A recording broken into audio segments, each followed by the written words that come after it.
Hello friends, welcome back to my channel. ఈరోజు బియ్యం పిండి ఉపయోగించి గులాబ్ జామ్ ఎలా చేయాలో చూద్దామండి. ఇప్పుడు మనం రొటీన్గా చేసుకునే గులాబ్ జామ్ పిండి కోవాతోటి మనం చేసుకుంటాం కదా. గులాబ్ జామ్ బియ్యం పిండితో కూడా చాలా ఈజీగా చేసేసుకోవచ్చు అండి. చాలా టేస్టీగా ఉంటుంది కూడా.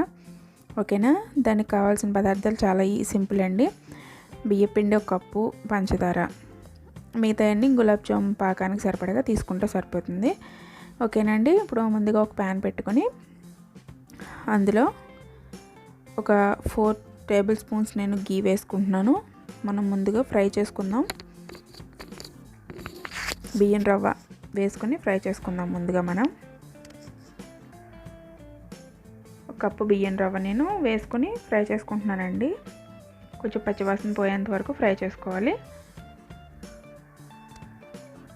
ఓకే అండి, బాగా దీన్ని ఫ్రై చేసుకుందాం కలుపుకుంటూ. సిమ్లో పెట్టుకోవాలండి, హై ఫ్లేమ్లో పెడితే బియ్యం పిండి మాడిపోతుంది. ఒక 10 మినిట్స్ అన్న దీన్ని కొంచెం బాగా మనం కలర్ బాగా చేంజ్ అవ్వకుండా మనం మీడియంలో పెట్టుకుని ఫ్రై చేసుకుంటే బాగుంటుంది. ఓకే అండి, నేను వేరే స్టవ్ మీద బ్యాండ్ పెట్టుకుని షుగర్ సిరప్ తయారు చేసుకుంటున్నాను. 1 కప్పు పంచదారకి నేను 1 కప్పు వాటర్ పోసుకొని 2 ఈక్వల్గా తీసుకున్నానండి. ఇవి బాగా కొంచెం గులాబ్ జామ్ పాకం మనం ఎలా అయితే రెడీ చేసుకుంటామో ఆ రకంగా మనం దీన్ని రెడీ చేసుకుని పెట్టుకుందాం. దీన్ని పక్కన పెట్టాను నేను. ఒకసారి కలుపుకొని దీన్ని కొంచెం పంచదార కరిగేంత వరకు మనం ఉంచుకుందాం. ఓకే అండి, ఇప్పుడు ఇది కొంచెం మనకి ఫ్రై అయింది. దీంట్లో మనం 1 కప్పు పిండి తీసుకుంటే 1/2 కప్పు పాలు పోసుకుందామండి. దీనికి హల్వాలాగా మనం ప్రిపేర్ చేసుకోవాలి. దీన్ని పాలు పోసుకొని వెంటనే మనం కలిపేసుకోవాలి. బాగా మొత్తం అంతా మిక్స్ అయ్యేలాగా, అంత దగ్గరికి వచ్చేలా కలుపుకోవాలండి మొత్తం అంతా మనం. ఓకే అండి, ఇలా మొత్తం ఉండలా కట్టేస్తుంది మొత్తం అంతా.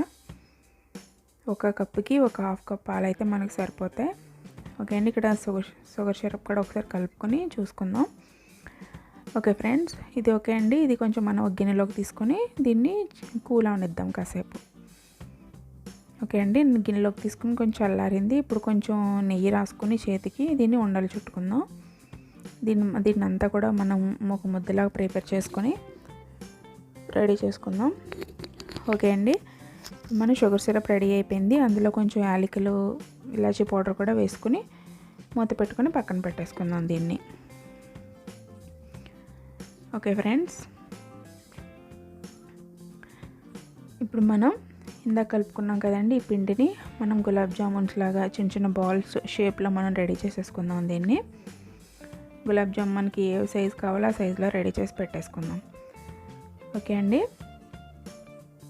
ఇప్పుడు వీటిని మనం నూనె ఒకసారి చెక్ చేసుకుని డీప్ ఫ్రైకి సరిపడగా ఆయిల్ పోసుకొని, ఆయిల్ వేడైందో లేదో చెక్ చేసుకుని అందులో ఈ గులాబ్ జామున్స్ అనేవి వేసేసుకుందాం. స్లోగా వేసుకోండి, మీదకి వస్తుంది చేతి మీదకి. ఇలా మనం గులాబ్ జామున్స్ ఎలా అయితే ఫ్రై చేసుకుంటామో సేమ్ ప్రాసెస్ అండి. చాలా టేస్టీగా కూడా ఉంటాయి ఇవి.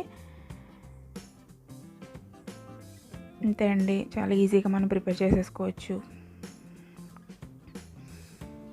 ఓకే ఫ్రెండ్స్, ఇవి మనం అప్పుడే డిస్టర్బ్ చేయకుండా కొంచెం మనకి ఇవి కొంచెం కలర్ వచ్చిన తర్వాత మనం తిప్పుకుందాం. ఓకే అండి, ఇవి కొంచెం చూసారా మనకి ఎంత బాగా వచ్చినాయి కలర్ అనేవి. చాలా బాగుంటాయండి ఇవి. కొంచెం మన colour gulab jamun colour golden brown వచ్చే వరకు కూడా మనం వీటిని ఫ్రై చేసుకుందాం. ఇలా ఫ్రై చేసుకొని మీడియం ఫ్లేమ్లోనే ఫ్రై చేసుకోండి, లోపల కూడా బాగా కుక్ అవుతుంది. ఓకే ఫ్రెండ్స్, ఈ రకంగా మనం అన్నీ కూడా ఈక్వల్గా ఇలాగ వేయించుకుందాం. ఓకే అండి, ఇవి మనకి బాగా ఫ్రై అయిపోయినాయి కదా. ఇలా అయితే ఈ రంగు అయితే సరిపోతుందండి. ఇప్పుడు వీటిని మనం తీసేసుకొని షుగర్ సిరప్ ఉంటుంది, షుగర్ సిరప్ మనం రెడీ చేసుకున్నాం కదండి, అందులోనే డైరెక్ట్గా వేసేసుకుందాం.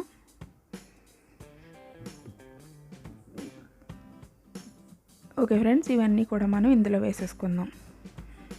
ఇలా వేడి మీద వేస్తే ఏంటంటే బాగా పీల్చుతుంది పాకం అనేది. సాఫ్ట్గా ఉంటుందండి, స్మూత్గా వస్తాయి గులాబ్ జామున్స్ అనేవి. ఓకే ఫ్రెండ్స్, ఇవన్నీ కూడా ఇందులో వేసేసుకుందాం. ఇందులో వేసేసుకొని మనం ఒక 10 మినిట్స్ ఇలా మూత పెట్టి ఇలా వదిలేస్తే పాకమంతా ఉండలకి అబ్జర్వ్ చేసుకుంటుంది. ఓకే అండి, 10 మినిట్స్ తర్వాత మనం వీటిని సర్వింగ్ బౌల్లోకి తీసుకుని సర్వ్ చేసేసుకుందాం. చాలా టేస్టీగా ఎమ్మీగా ఉంటాయండి గులాబ్ జామున్స్. మీరు కూడా ట్రై చేయండి. నాకు ఎలా వచ్చిందో అనేది నాకు కామెంట్ చేయండి. ఓకే ఫ్రెండ్స్, ఈ బౌల్లోకి మనం అన్నీ కూడా తీసేసుకుందాం గులాబ్ జామున్స్ అనేవి. ఎప్పుడో చేసుకునే రొటీన్ కంటే కూడా ఇది బియ్యం పిండి కదండి, చాలా టేస్టీగా ఉంటుంది. ఓకే అండి, ఇలా మన గులాబ్ జామున్స్ అనేవి రెడీ అయిపోతాయండి. చాలా ఈజీగా ఉంటుంది.